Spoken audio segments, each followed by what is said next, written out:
Hello बच्चों, मैं हूँ आपकी हिंदी टीचर अंजू मैडम और मेरे क्लास में आप सभी बच्चों का हार्दिक स्वागत है।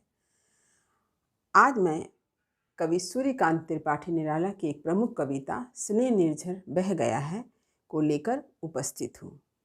मैंने आरंभ में ही बतला दिया था कि मैं इस कविता को 3 भागों में पढ़ाऊँगी, तो 2 भाग मैं पढ़ा चुकी हूँ।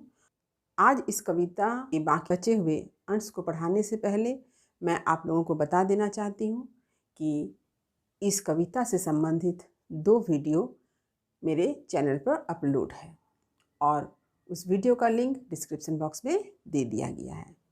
और आज मैं इस कविता के तीसरे भाग को पढ़ा रही हूँ। तो हमेशा की तरह सबसे पहले मैं कविता के इस अंश को पढ़कर सुनाती हूँ, फिर कठिन शब्द के अर्थ को बताऊँगी और उसके बाद प्रसंग पंक्ति की व्याख्या करने के बाद विशेष भी लिखवा दूँगी।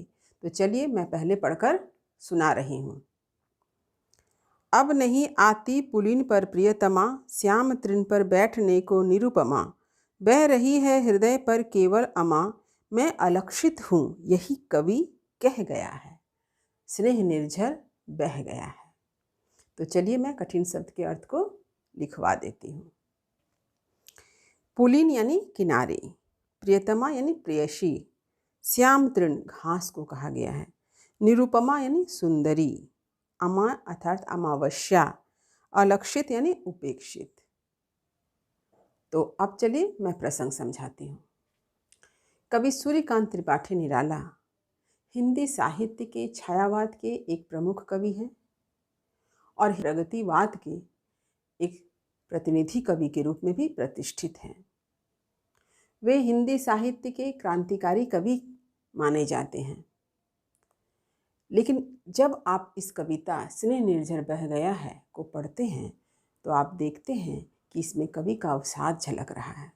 यानी जीवन के अंतिम दिनों में कवि निराला के जीवन में अवसाद आने का कारण यह था आत्मीय जन का विछोह, बंधु बांधव की उपेक्षा, आर्थिक तंगी और पुत्री सरोज की आकस्मिक मृत्यु। इन सारी घटनाओं ने कवि को मर्माहत कर दिया, अत्यंत पीड़ा दी और एक तरह से कहिए यही अवसाद बनकर इस कविता में दिखाई दे रहा है।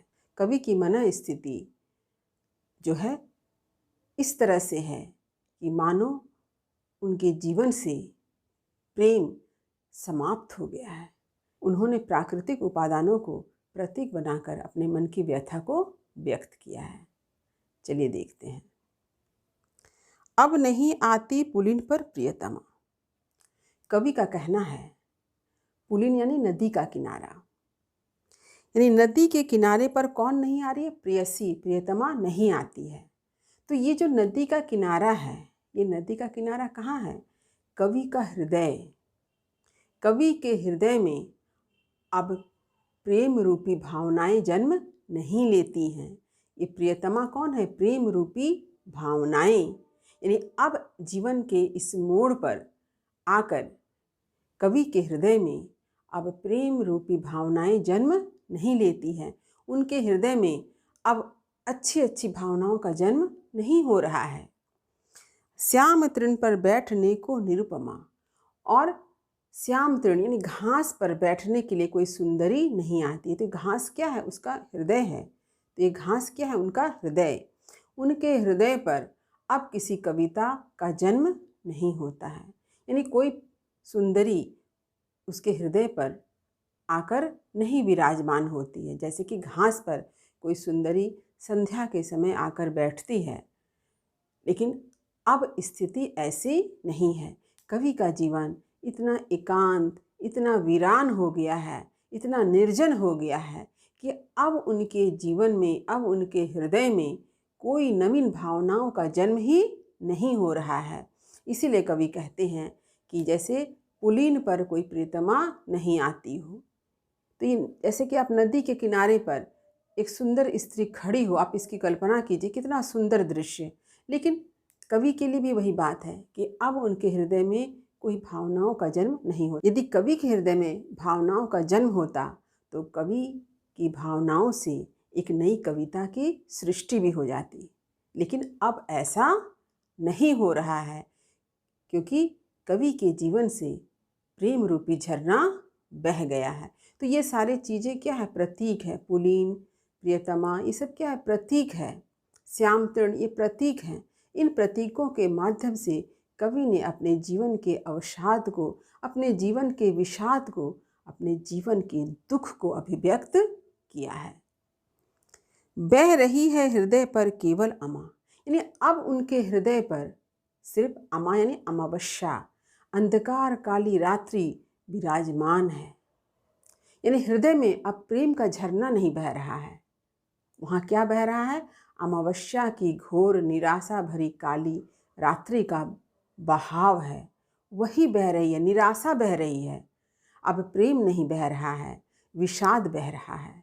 इसीलिए कवि कहते हैं, बह रही है हृदय पर केवल अमा। अब उनके हृदय में सिर्फ अमावस्या की तरह घोर निराशा बह रही है। यानी उनके जीवन में कहीं कोई आशा, नवजीवन की कहीं कोई किरण दिखाई नहीं देती है। मैं अलक्षित हूँ यही कवि कह गया। मैं अलक्षित, यानी कवि अपने आप को कहता है कि आज मैं उपेक्षित हूँ, उन्हें आज उपेक्षा मिल रही है। इसलिए कवि कहते हैं, मैं अलक्षित हूँ, मैं उपेक्षित हूँ, यही कवि कह गया। अंत में कवि यही कहते हैं कि इस संसार में मेरी स्थिति एक उपेक्षित के समान है। लोग आज मेरी उपेक्षा कर रहे हैं। स्नेह निर्झर बह गया और उनके हृदय से प्रेम रूपी झरना जो है वो बहकर समाप्त हो गया है। अब उनके जीवन में कहीं कोई प्रेम नहीं है, कहीं कोई आनंद नहीं है। जो स्नेह जीवन को परिपूर्ण बनाता है, आनंद देता है, वह आज समाप्त हो गया है। अब उनके जीवन में सिर्फ निरस्ता, शुष्कता, दुख ही बचे हुए हैं।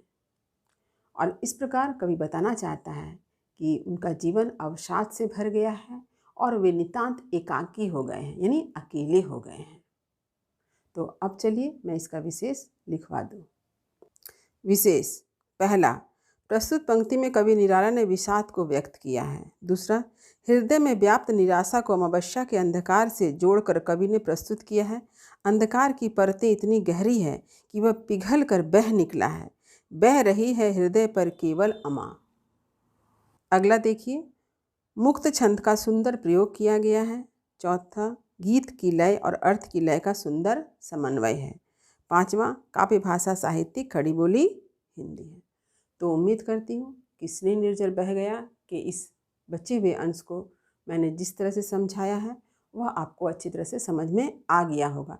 फिर भी यदि कहीं कुछ समझने में दिक्कत हुई हो तो मुझे कमेंट अवश्य करें। वीडियो को लाइक करें। सभी पढ़ने वाले विद्यार्थियों में इसे शेयर तो अवश्य करें। जो बच्चे मेरे चैनल पर नए हैं वे चैनल को सब्सक्राइब करना ना भूलें, ताकि हर नई वीडियो का नोटिफिकेशन उन्हें समय समय पर मिल सके। तब तक पढ़ते रहिए, जीवन में आगे बढ़ते रहिए। मेरी शुभकामनाएं आप सभी बच्चों के साथ है। धन्यवाद।